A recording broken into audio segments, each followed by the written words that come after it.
नमो भगवते वासुदेवाय। तो आज हम लोग श्रीमद् भागवतम के इस तृतीय स्कंद के 7वें अध्याय का 15वां श्लोक लेते हैं।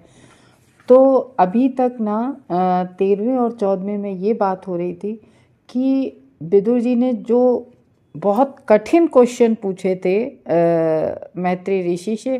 तो हम लोगों ने सुना था ना कि 12वें में कि जब विदुर ने लास्ट में कठिन 2 क्वेश्चन पूछे तो पहले तो वो थोड़े मैत्रेय ऋषि गंभीर हुए, मतलब एक मुख पर गंभीरता आई, फिर प्रश्न थोड़े से मुस्कराए, जैसे नहीं आंसर पता हो तब व्यक्ति बताता है, तो वो मुस्कराकर फिर उन्होंने आंसर दिए कि क्या पूछा था कि ये अनर्थ जो है ये किस तरीके से, ये जो अनर्थ हैं ये कैसे समाप्त होते हैं। और ये पूछा था सबसे कठिन क्वेश्चन कि ये पूरा भौतिक जगत भगवान की ही सब सृष्टि है और फिर इससे भगवान कैसे निर्लिप्त रहते हैं, यानी कि कीचड़ में जाके भी कीचड़ से बिना सने कैसे रह सकते हैं, ये इस तरीके से।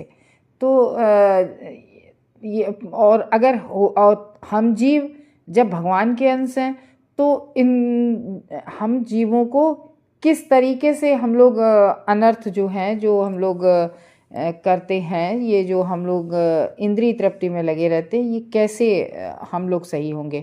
तो उसका बताया था इलाज, कल हम लोगों ने सुना था कि जब इंद्रियां उपराम को प्राप्त होंगी, यानी कि जब इंद्रियां भगवत सेवा में लग जाएंगी। और किसकी सेवा में? भगवान, उन भगवान की जो प्रकृति के परे है भगवान। तो देखो हम लोग कहीं भी घूमने जाएं, हम लोग कहते हैं ना शिमला घूमाए, मंसूरी घूमाए, और जब हम फिर घर वापस लौट के आते हैं और अगर मन अशांत होता है तो मन को कहीं भी शांति नहीं मिलती है, कहीं भी कोई घूमाए। तो इस तरीके से कल भी हमने ये भी जाना था कि 2 मार्ग होते हैं भक्ति के। एक शुद्ध भक्ति के मार्ग, एक तो ज्ञान मार्ग से लोग पाते हैं, और दूसरा शुद्ध भक्ति का जो मार्ग होता है वो सारे क्लेश नष्ट कर देता है। तो इसके लिए प्रबल साधन है, सबसे बड़ा साधन है कि श्रवणम करना। जितना ज़्यादा हम भगवान, क्योंकि देखो हम जबरदस्ती खींच के भगवान को अपने हृदय में तो नहीं बैठा सकते। हाँ, इतना अपने हाथ का है, अपने वश का है कि हम श्रवणम करके अपने जब कानों के द्वारा वाणी भगवान के रूप गुण चरित्र को सुनेंगे, कानों से होके जब हृदय पर बाड़ी जाएगी तो हमारा हृदय शुद्ध और पवित्र होगा। और जब हृदय शुद्ध और पवित्र होगा तो परमात्मा अपने आप ही वहाँ पर स्थापित हो जाएंगे। तो इस तरीके से ये जो 15वां श्लोक है ये विदुर महाराज बोल रहे हैं। अब मैत्रेय ऋषि आंसर दे चुके कि किस तरीके से हमें शुद्ध भक्ति करनी चाहिए, कैसे जीव अनर्थ से छुटकारा पा सकता है। तो विदुर अब सेटिस्फाइड हो गए आंसरों से। तो विदुर बोल रहे हैं यहाँ पर अब ये श्लोक, विदुर उवाच सन्निच्छन्न संशयो मह्यं तव सूक्तासिनो विभो उभयत्रापि भगवन्मनो में संप्रधावती। तो विदुर ने कहा, हे शक्तिशाली मुनि मेरे प्रभु। विदुर कह रहे हैं, किस प्रभु किसके लिए कह रहे हैं? मैत्रेय ऋषि से कह रहे हैं कि शक्तिशाली मुनि, यानी कि सारे संशयों को दूर कर दिया। जब हम लोग होने हैं ना, हम लोगों को कोई भी चीज़ का संशय होता है तो हम गुरु के पास जाते हैं। और हमें देखो ये चीज़, ये टाइम जो होता है ये बहुत ही जटिलतम समय होता है। जैसे हम कोई शास्त्र पढ़ रहे हैं और वहाँ पर हमें कुछ भी सुनने में या पढ़ने में कुछ संशय उत्पन्न हुआ, और उस संशय से कभी लोग भक्ति में जाते हुए वहीं से लौट जाते हैं कि अरे नहीं यहाँ पर, लेकिन वहीं उसी जगह हमें किसके पास जाना चाहिए? गुरु के पास जाना चाहिए, और गुरु के पास जाके उस संशय को दूर करना चाहिए। अदरवाइज व्यक्ति भटक जाता है, भक्ति से च्युत हो जाता है। तो इसलिए कह रहे कि हे शक्तिशाली मुनि मेरे प्रभु, प्रभु इसलिए कह रहे हैं क्योंकि उनसे सब बात पूछी, सारे क्वेश्चन, और उन्होंने सारे संशय काट डाले। तो क्योंकि इसीलिए तो कहे सन्निच्छनम संशयो, यानी कि कट गए संशय संदेह मह्यम मेरे, किसके द्वारा? आपकी जो वाणी है सुक्त आसना, जो सुक्त आसना आपकी जो बहुत ही एक वैसी वाणी है, सुक्त आसना या विश्वसनीय जो आप बात कह रहे हो, बता रहे हो, तो वो तलवार की तरह से, इसमें जो शब्द आया संशयो मह्यम तक सकता सिनो विभो उभय त्रापि भगवन मनो न संप्रधावती। तो आप जो है हे प्रभु उभय त्रप्यपि, ईश्वर तथा जीव दोनों में हे शक्तिमान।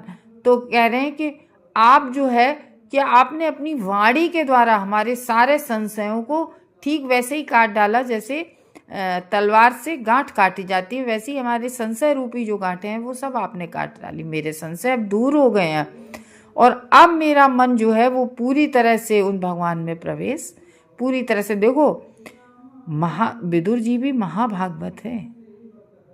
तो इस तरीके से विदुर जी ने कहा कि प्रभु मेरे भगवान के जगत कर्ता, मेरे जो भगवान हैं जगत के कर्ता हैं, भगवान ही इस जगत को चला रहे हैं। सृष्टि आदि विषयक जो भी कार्य हैं वो भगवान के द्वारा ही हो रहे हैं, भगवान स्वयं नहीं करते हैं। इसलिए भगवान किसी से भी कराए अपने देवताओं के द्वारा।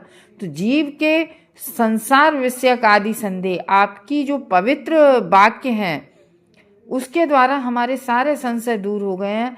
तो हे शक्तिमान, मेरे मन में अब ईश्वर का स्वतंत्र तथा जीव की परतंत्रता, यानी कि ये मेरे मन में पता चल गया है कि जीव जो है वो पूरी तरह से परतंत्र है। तो हम जीव क्या स्वतंत्र स्वयं को समझते हैं ना, क्योंकि अज्ञान के आवरण से ढके हुए हैं तो हम लोग सोचते हैं स्वतंत्र हैं, लेकिन एक्चुअली में आप खुद सोचिए कि हम जीव तो कभी स्वतंत्र होते ही नहीं है। तो जीव तो या तो माया देवी यानी कि भौतिकता का दास बने, और जीव को तो कुछ ना कुछ करना होता है, और नहीं तो भगवान का दास बने। तो वो कह रहे अब समझ में आ गया है दोनों के बारे में कि ईश्वर पूरी तरह से स्वतंत्र है और जीव की परतंत्रता पता चल गई। तो इन दोनों विषयों में मेरा मन अब बिल्कुल पूरी तरह से संशय से रहित होकर सब पहचान पा रहा है। तो देखो, जब विदुर महाराज महाभागवत उन्हें संशय हो रहा है तो हम लोग अपने आप को बहुत विद्वान न समझें।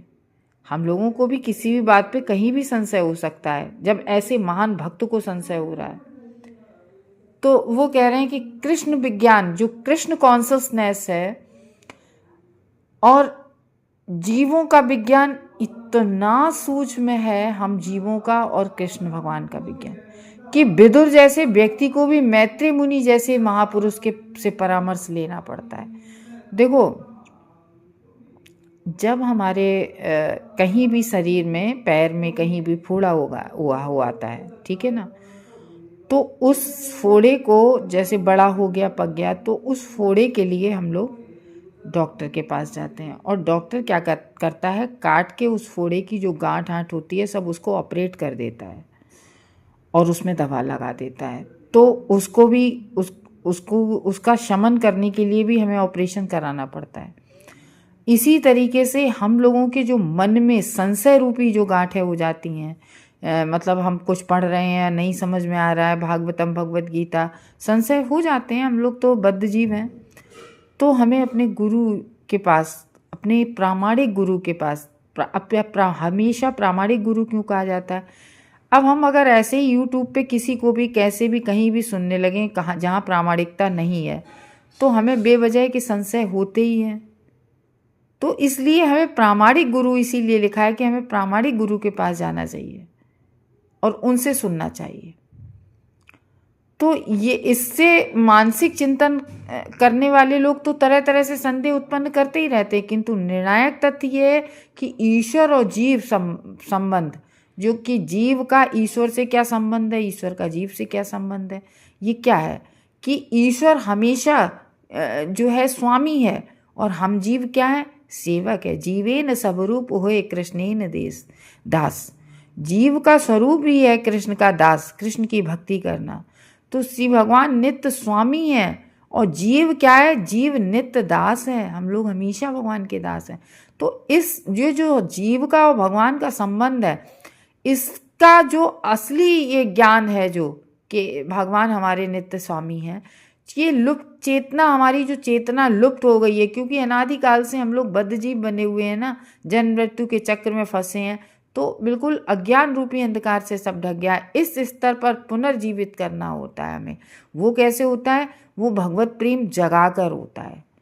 तो ये प्रेम कैसे, भगवत प्रेम कैसे जागता है? भगवान की सेवा करके, भगवान के बारे में सुनकर। तो ये जो है पुनर्जीवन की विधि है कि हम लोगों का, जब कहते नहीं है कि हम लोगों का एक और जन्म होता है, जब एक तो माँ के द्वारा हमारा बायोलॉजिकल जन्म होता है और दूसरा हमारा जब हमें गुरु मिल जाता है, हम प्रभु की पूरी तरह से शरणागति प्राप्त कर देते हैं। और हम लोग कहते हैं भक्ति क्या, भक्ति कहाँ से आरंभ होती है? भक्ति आरंभ होती है जब हम भगवान के शरणागत हो जाते हैं, तब वहीं से भक्ति आरंभ होती है।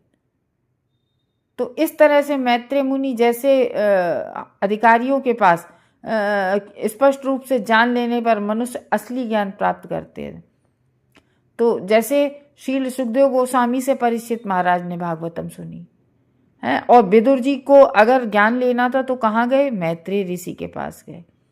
तो इस तरह से विक्षुब्ध मन था ना विदुर ऋषि का, तो उस विक्षुब्ध मन के का संशय दूर करने के लिए उन्होंने किसके पास गए? मैत्रेय ऋषि के पास। तो इस तरीके से विक्षुब्ध मन हमारा भी कभी हो सकता है, उस मन की प्रगति के पथ पर उसको भी स्थिर किया जा सकता है। तो इस तरीके से हम सब भगवान के नित्य दास हैं और हमें भगवान की शरण ग्रहण करनी चाहिए, और भगवान के साथ जो अपना अनादिकाल से जो भगवत संबंध, जीव और भगवान का संबंध है, उसको जगाना चाहिए। और उसके जगाने के लिए हमें भागवतम और भगवत गीता का पठन और श्रवण करना चाहिए। हरे कृष्ण भक्त।